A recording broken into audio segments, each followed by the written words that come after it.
Welcome students to my YouTube channel Physics Classes with Vishal sir. Now students, as we know, we were discussing about our chapter 13, that is magnetic effects of electric current. In the previous lecture we will discuss about electric motor. Now next topic is electromagnetic induction in continuation. Now what is this term electromagnetic induction? उससे पहले हम थोड़ा revise कर लेते हैं। हमने starting में पढ़ा था ओस्टेड्स एक्सपेरिमेंट। ओस्टेड एक्सपेरिमेंट क्या था कि जब हम करंट कैरिंग कंडक्टर के पास एक कंपस प्लेस करते हैं तो वो क्या प्रोड्यूस करता है, मैग्नेटिक फील्ड। मतलब हम करंट से मैग्नेटिक फील्ड बना सकते हैं। हमने ये पढ़ा था कि हम करंट से क्या बना सकते हैं, मैग्नेटिक फील्ड। नाउ स्टूडेंट्स, क्या इसका रिवर्स भी पॉसिबल है कि हम मैग्नेटिक फील्ड से करंट बना सकते हैं? अब वो जो रिवर्स पॉसिबल है वो किसने प्रूव किया? Michael Faraday.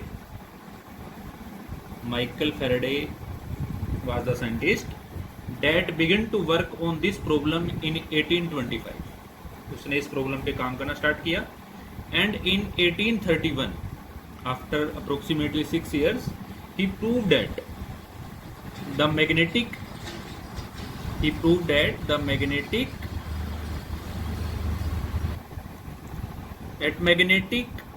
field can also produce current। मतलब मैग्नेटिक फील्ड से भी करंट प्रोड्यूस हो सकता है according to Faraday. And what is his experiment? Now we will discuss Faraday's experiment. तो इलेक्ट्रोमैग्नेटिक इंडक्शन से पहले, क्योंकि ये टर्म उसी में आएगी हमारे पास, हम डिस्कस कर लेते हैं Faraday's experiment. What is Faraday experiment? So in his experiment he make a coil wire की एक उसने कोयल बनाई, सर्कुलर कोयल, और उस कोयल के अक्रॉस उसने एक गैल्वेनोमीटर अटैच किया। गैल्वेनोमीटर जी, कोई बैटरी हमने इसमें नहीं लगानी, सिर्फ एक हमने कोयल ली और उसके पास हमने अक्रॉस हमने क्या अटैच किया? Galvanometer. Now he take a bar magnet, north south pole, and what will he do? He move the magnet towards the coil with some velocity v. So when he do this, what will he observe? That when this magnet will move towards the coil, the magnetic field lines will pass through the coil like this, and a current is flowing in the coil।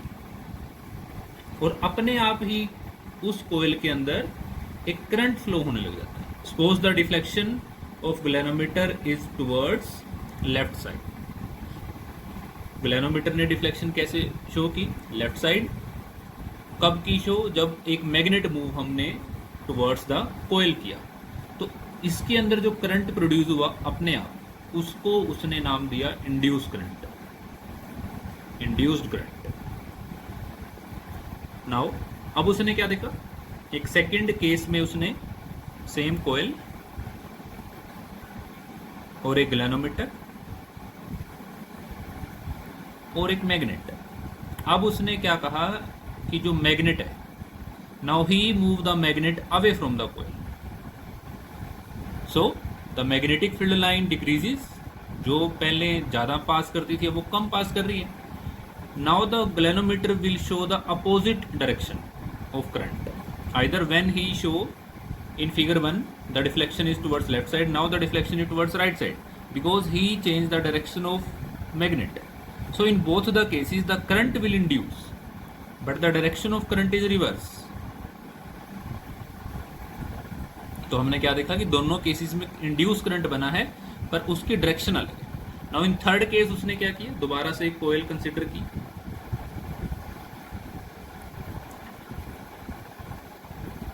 Galvanometer attach किया। अब third case में उसने magnet, जो bar magnet है, उसको rest पे रखा, मतलब उसकी वेलोसिटी कितनी रखी? 0। तो उसने क्या ऑब्जर्व किया कि इस कोयल के अंदर कोई भी करंट नहीं बना और गैल्वेनोमीटर की रीडिंग क्या आई? 0। बिकॉज स्टूडेंट्स, हमने याद रखना, गैल्वेनोमीटर की जो 0 होती है वो मिडल में होती है। It can deflect on left side, also on the right side. तो थर्ड केस में उसने ये ऑब्जर्व किया कि जो हमारे पास इंड्यूस करंट है वो कब नहीं बना, जब हमने मैग्नेट को मूव नहीं किया। तो इन तीनों केस को जो हमने स्टडी किया उसकी कंक्लूजन क्या थी? सो यहाँ से कंक्लूजन उसकी क्या आई कि जब भी हम मैग्नेट को मूव करते हैं, मैग्नेट को मूव करने से क्या होता है स्टूडेंट्स, मैग्नेटिक फ्लक्स बनती है, मैग्नेटिक फ्लक्स, जिसको हम फाई से डिनोट करते हैं। और मैग्नेटिक फ्लक्स क्या है? मैग्नेटिक फ्लक्स को हम लिख सकते हैं number of magnetic field lines passing पर यूनिट एरिया, मतलब इसमें से कितनी मैग्नेटिक फील्ड लाइन पास करेंगी पर unit area, that is called magnetic flux. तो जब भी हम मैग्नेट को मूव करेंगे आइदर टुवर्ड्स द कॉइल और away from the coil, the magnetic flux will change. दोनों केस में हमने क्या देखा कि मैग्नेटिक फ्लक्स चेंज हो रही है, इसमें मैग्नेटिक फील्ड लाइंस हमारी इंक्रीज करेंगी और इसमें डिक्रीज करेगी। तो जब भी मैग्नेटिक फ्लक्स चेंज होगी, whenever the magnetic flux will changes, an induced current will set up inside the circuit। First conclusion तो ये है हमारी। और सेकंड कंक्लूजन क्या है?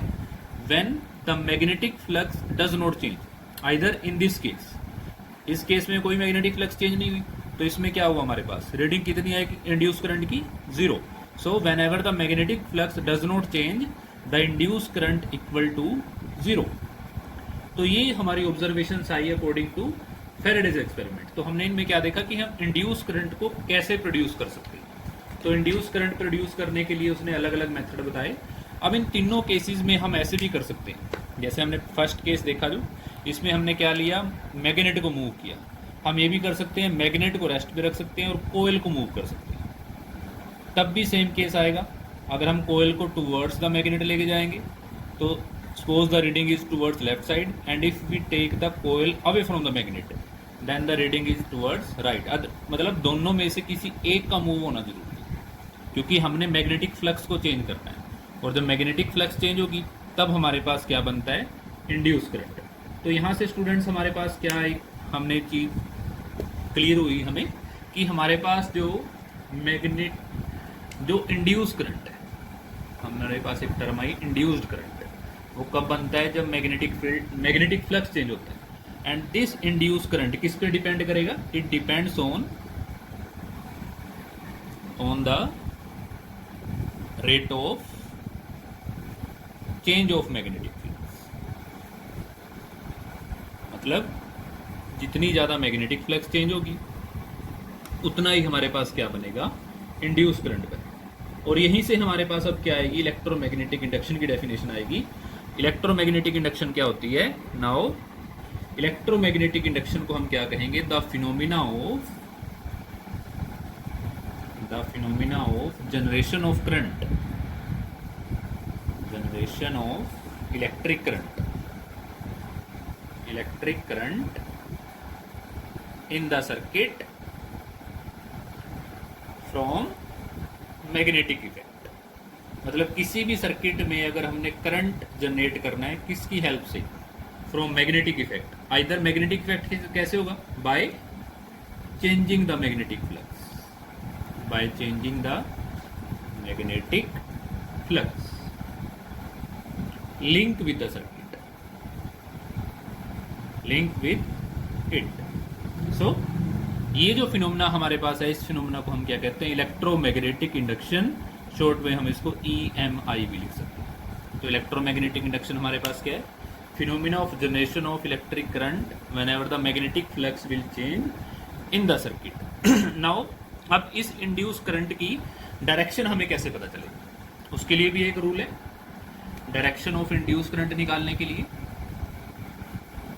डायरेक्शन ऑफ इंड्यूस्ड करंट,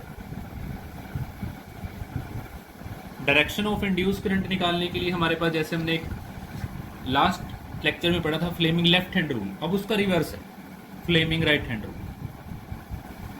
तो अब याद रखना है दोनों केसेस में डिफरेंस क्या है। लेफ्ट हैंड रूल कब लगेगा, जब हम फोर्स निकालेंगे किसी भी करंट कैरी कंडक्टर में, और फ्लेमिंग राइट हैंड रूल कब लगेगा, जब हम इंड्यूस करंट की डायरेक्शन निकालेंगे। तो राइट हैंड रूल में सेम, बस हमने अपना हैंड चेंज करना है, उसमें लेफ्ट हैंड था, इसमें राइट हैंड है। तीनों की डायरेक्शन क्या लेनी है, एक दूसरे के mutually perpendicular. Now if the first finger, if the first forefinger point in the direction of magnetic field, if this finger will be in the direction of magnetic field, the thumb point in the direction of motion of conductor. The thumb will represent the motion of conductor. Then the central finger point in the direction of induced current. मतलब हमारे पास 4 finger क्या represent करती है? Direction of magnetic field. इस direction में magnetic field है, इस direction में किसका मोशन है? कंडक्टर का, क्योंकि जब तक कंडक्टर मूव नहीं करेगा तो मैग्नेटिक फ्लक्स बनेगी नहीं. और इस फिंगर के डायरेक्शन में क्या बन जाएगा हमारा? Induced current. So students, this is the Fleming right hand rule for calculating the direction of induced current.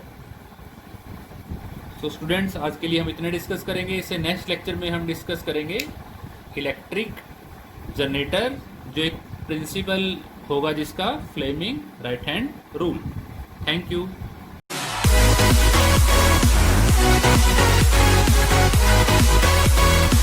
We'll be right back.